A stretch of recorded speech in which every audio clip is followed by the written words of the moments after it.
Hi, my name is Adam Taylor, and I'm going to be discussing GFCIs today. And what a GFCI stands for is a ground fault circuit interrupter. And what it does is it monitors the hot and the neutral line current.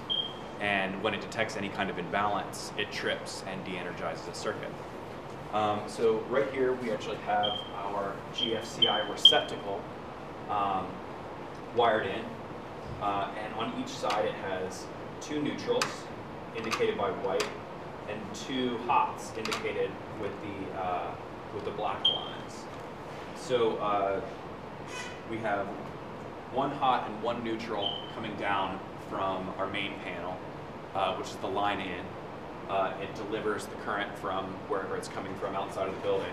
And then on the other side, you have the load side, which is the side that is monitored for any kind of current imbalance.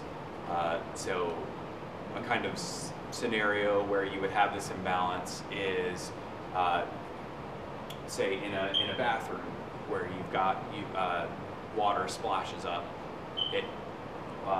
The current travels through the water and not back out of the neutral, so it'll pick up the imbalance of the current going somewhere else, and it'll trip the circuit. So what I have here is a GFCI receptacle tester that can be used to test the GFCIs to make sure they're working. So actually on the receptacle as it is, there is a test and a reset button, so you can test to make sure that the GFCI is working properly. And to do that, you can just press this test button, which will cause a little light there to go off saying that it has tripped and there's some kind of imbalance in your current. And then there's also a reset button here that you can use. And as you can see, when I tripped it, when I tested this receptacle, both this light here and the doorbell actually went off. So we've got the doorbell and this light switch wired from the GFCI receptacle. So I'll show this, for example, again. There's a tester button right on here that will supply an imbalance of current to the receptacle and causing it to trip. So I'll press that button and it goes off. There we go. And to reset it, here we go. We got that back on. And so the whole reason behind the GFCI tripping is that humans have the potential to be the alternate pathway if there is any current imbalance. So what the GFCI is doing is it's protecting people and equipment from current traveling outside its intended pathway. And that is the GFCI receptacle in a nutshell. Thank you.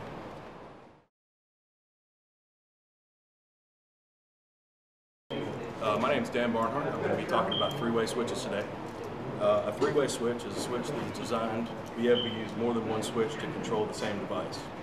So on the back of the three-way switch, there are four terminals. You have a common terminal, you have a grounding terminal, and you have two traveler terminals. The traveler terminals are what allow more than one switch to control the same device. So the way that we have this wired in our project here, we have the power coming from the GFCI is connected to the first three-way switch here, and we used a cable called 14.2 to do that with, that has a hot conductor, a neutral conductor, and a grounding conductor. Between the two three-way switches, we actually used a different kind of wire. It's called 14.3, and the difference between the 14.2 and the 14.3 is that it has a second hot conductor. That is what allows the two separate switches to control the same light. Going from the second three-way switch, we have the 14.2 again, and the 14.2 is connected to a standard 60-watt incandescent light. And that is how a three-way switch system works. Thank you.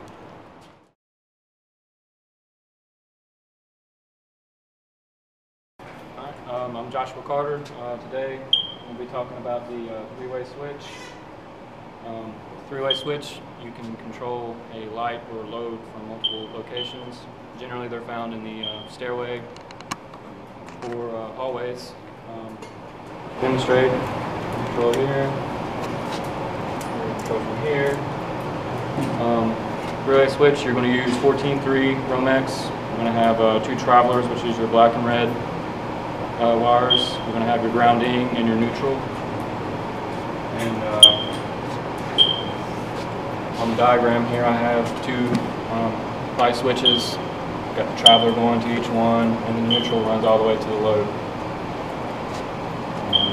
The traveler terminal is often referred to as the common terminal. That's all I have. Alright, my name's Mason Cooper, and I did the doorbell. Doorbell's over here. Doorbell is a 16-volt circuit. You got 120 from the house coming in to the doorbell transformer. It's stepped down to 16 volts, which then runs to the chime with 18 gauge wire. And from the chime, we run to the doorbells, the front and back. And that's how the doorbell works. And right here's a diagram showing you exactly how it works. Power comes in here from the house into the transformer and then out to the chime. The others go to the doorbells and then back to the chime. Doorbell, it needs a transformer. If you don't have a transformer, the doorbell doesn't work. And it's a low voltage system. Very good.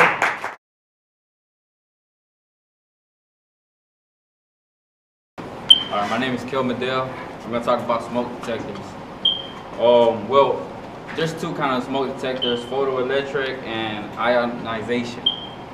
Photoelectric, there's a light sensor that measures the amount of light in the chamber. If there is smoke in the chamber, it cuts down the amount of light and it triggers the alarm. And for ionization, radioactive source that ionizes the air, which causes current to flow through the chamber. Smoke impedes the current flow and will trigger the alarm. And to know more about these smoke detectors, you can go on FA2017. And then I'm going to tell you about our AFCI. AFCI provides protection for arc faults. AFCI will de-energize the circuit if an arc fault is detected. Arc faults are required in bedrooms, living rooms, hallways, and closets. NEC Article 210.12a will let you know more about what requirements it needs.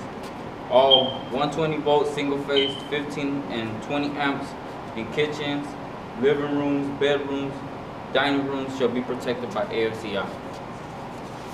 Okay, my name is Matt Falcone. I'm going to talk real quick about a GSCI circuit first. GSCI, we have a GSCI outlet right here. And the way that works is it's a protection against ground fault situations to protect people. There's a coil of wires in there that measures the electromagnetic field between the hot wire and the neutral wire. Under normal conditions, that should be a 0. But as soon as there's a change in that field, it creates a voltage which sends electricity to a solid state switch, which then trips the solenoid in the breaker, or in this case the outlet, to cut current flow off to the entire circuit. They're required in bathrooms, kitchens, basements, outdoors, or anywhere near a water source like a wet bar or a hot tub. Then we got the doorbell circuit. I have a close-up one right here. We also have a functioning one right here. There are 3 components. You have your transformer, you have your door chime, and you have your push buttons. You have one for the front and one for the back. Now you have 120 volts of electricity coming in through your normal home wiring, but your circuit only requires 16 volts.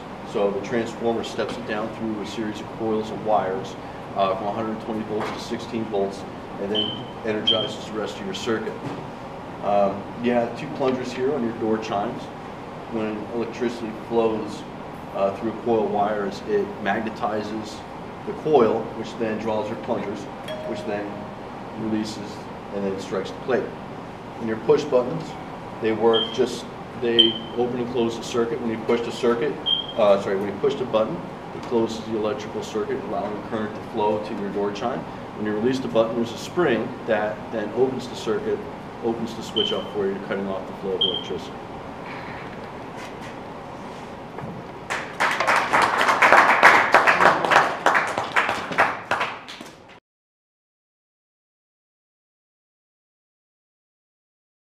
Hi, my name is Chris Bowman, and I'm going to tell you about the doorbell circuit. Doorbell circuit is the signal system channels.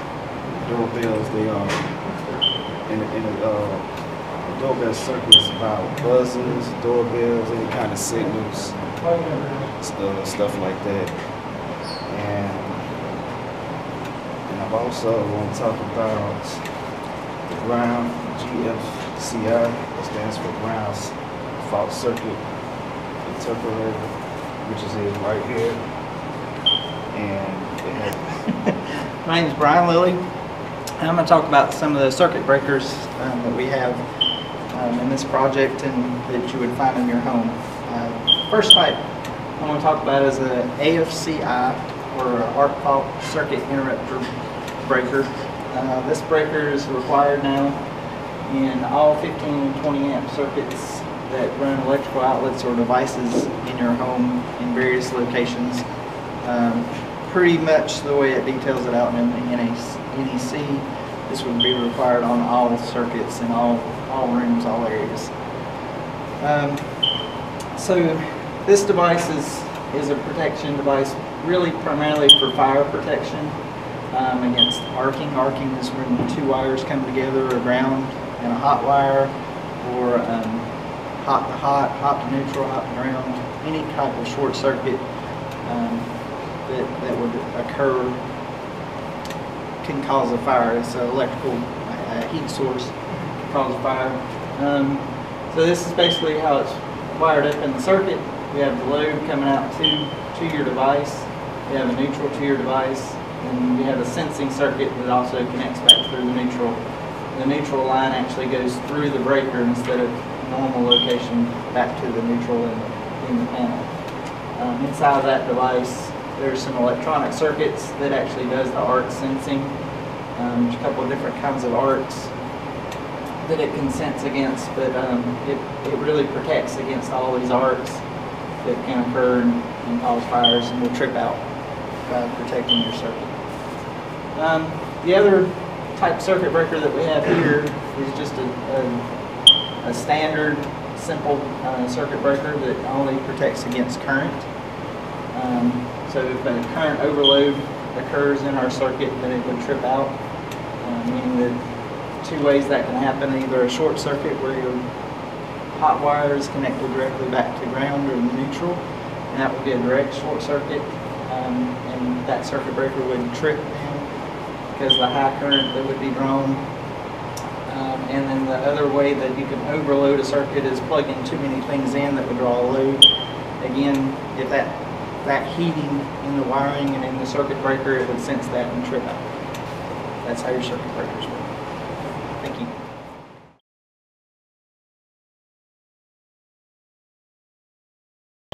My name is Uriel Lopez Juanico. Today I'm going to be talking about the ASCI and GFCI. And arc fault circuit interrupter is a circuit breaker that trips in when it detects an arc fault, and it protects from electrical fires. This means if a hot and a neutral makes contact, the breaker should instantly trip, and the ASCI selectively distinguish between a harmless arc and a potentially dangerous arc. This also means that in case your dog gets a little hungry and starts chewing on an electrical cord and damage its conductor, the ASCI breaker should catch it and really quick trips the breaker. An arc fault circuit interrupter is required to be installed in all 120 single phase 15 to 20 amp circuit except wet or damp places. Now I'll go to my GFCI. GFCI stands for ground fault circuit interrupter. It is there to protect people from electric shocks. The GFCI monitors the amount of current flowing from hot to neutral. If there is an imbalance, it trips the circuit. It is able to sense a imbalance current as small as 4 or 5 milliamps, and it can react as quickly as 1/3 of a second. GFCIs are installed to protect areas of the home such as the basement, kitchen, bathroom, laundries, and outdoors, where electrical appliances or products may come into contact with water. The GFCI has two sets of terminals. One set of terminals is called the line terminal. These terminals receive power from the power source to power the GFCI. The other set of terminals distributes protected power to other devices, which is this. The line side will be where the power comes from the power source, and the low terminal will be the terminal that distributes GFCI protected power to the other devices. And the way we have it, which was our GFCI has its load side coming from the power source from a breaker, which then goes into the GFCI protecting our three-way switch, our transformer, and our smoke detector. My name is Christian Hernandez, and I'm going to be talking about bath and fan lights and the three-way switch that we have here in our dwelling unit. So as my friend was talking about the GFCI connection, how we have power coming in from the main panel to the GFCI, we decided to connect from, let's see, the load to the line, and we had the line connected to a three-way switch. So basically the way that a three-way switch works is you have different switches powering up the same light. And the way that we do that is that we have a 14-3 wire and a 14-2 wire. The 14-3 wire comes with an extra hot, which is the common hot, and that allows the energy to flow through the light fixture and to be able to, it just powers up the switch, connected to the exhaust fan, and we have that working like that.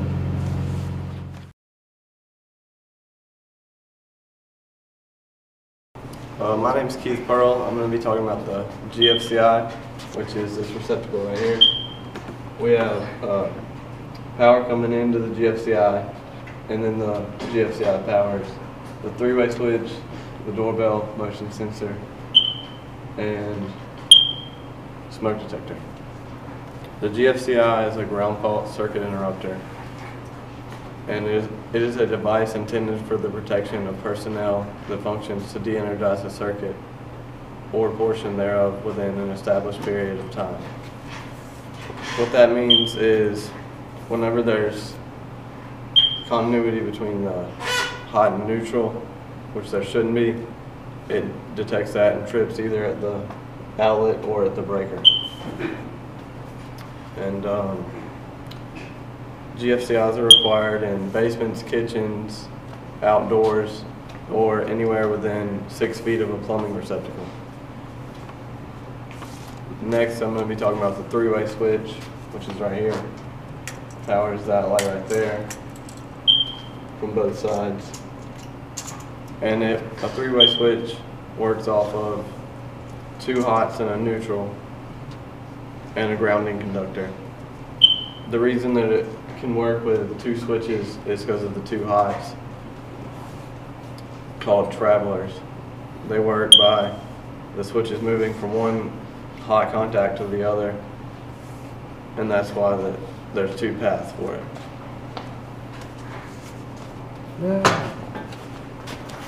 How's it going? I'm Robert Demery. I'm talking about the AFCI. An AFCI, which is this circuit breaker right here, it is connected to your combo switch, that's your bath fan and your recessed light. An AFCI, according to the NEC, it is a device intended to provide protection from the effects of an arc fault by recognizing characteristics unique to arcing and by functioning to de-energize the circuit when an arc fault is detected. It must be installed in a readily accessible location, which is a location that's easy to reach. AFCI protection is required on all branch circuits supplying outlets or devices installed in dwelling units, kitchens, family rooms, dining rooms, parlors, libraries, dens, bedrooms, sunrooms, recreation rooms, closets, hallways, laundry rooms, areas, and similar rooms and areas. AFCIs operate at 120 volt single phase, 15 and 20 amp circuits. And you can see right here that you have this arc fault circuit protector, circuit breaker. It's 120 VAC duplex receptacle. Black wire is your load power wire, your white wire is your load neutral, and the coiled wire connects to the load central neutral, which is right there. And now I'm going to talk about the smoke detector. Smoke detector is a device that detects visible or invisible particles of combustion. Smoke alarms are a single or multiple station alarm responsible for smoke. There are two common types of smoke alarms, the photoelectric and the ionization. Smoke alarms typically do not sense heat, flame, or gas. Some smoke alarms can be set off by acetylene or propane gas. Smoke and fire are now permitted to be connected to an AFCI protected branch circuit, which is what I just talked about. Smoke alarms require both primary 120 volts and battery source of power. They're installed in bedrooms and hallways outside of sleeping areas, on walls, flat ceilings, peaked ceilings, or slope ceilings. And I'm going to talk about, since we only have one smoke detector, it is typically required to have 14.2. Now if you have more than one smoke detector, you use 14.3. Your black wire is your load wire, your white wire is your neutral wire, and your red wire is your travel wire to the additional other smoke alarm that you would have. And the red wire is only used for more than one smoke alarm. That's it. All right.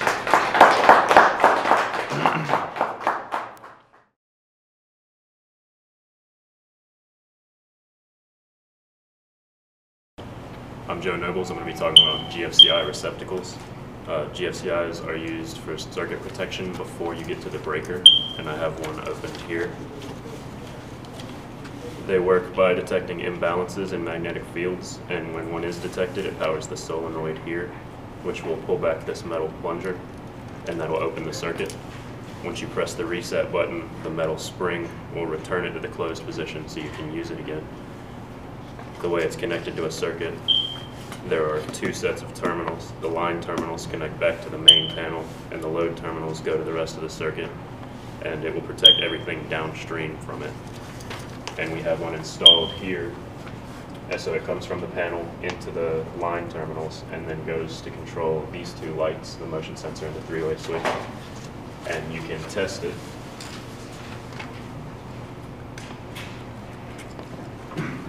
So as you can see, protects everything downstream.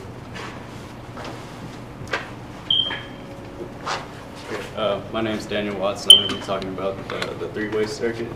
So what we have is a three-way connected to a light. So these two will power this light, and then this one can power it too. And the way this works, it goes through the GFCI and then up to this one, and then we use 14.2 AWG wire, and from here we use 14.3 to power the other one, and then from there we go back to 14.2 to the light. And yeah, that's it.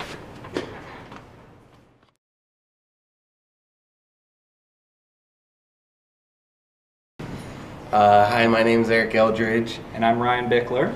and we've got the AFCI and the bath fan light circuit. So basically, it'll start out here at the AFCI, which I guess like everyone else, it's like an arc fault protector. It's usually used on 15 and 20 amp circuits. Most, I guess, every room in the house. You can use them in combination with the GFCI receptacles for some of the bathroom, like kitchen or outdoor areas. Basically what it does is it detects any type of arc faults situation, so that if like a positive were to touch another positive, or positive to negative, or positive to ground, it would create a spark and then trip this to prevent from fires.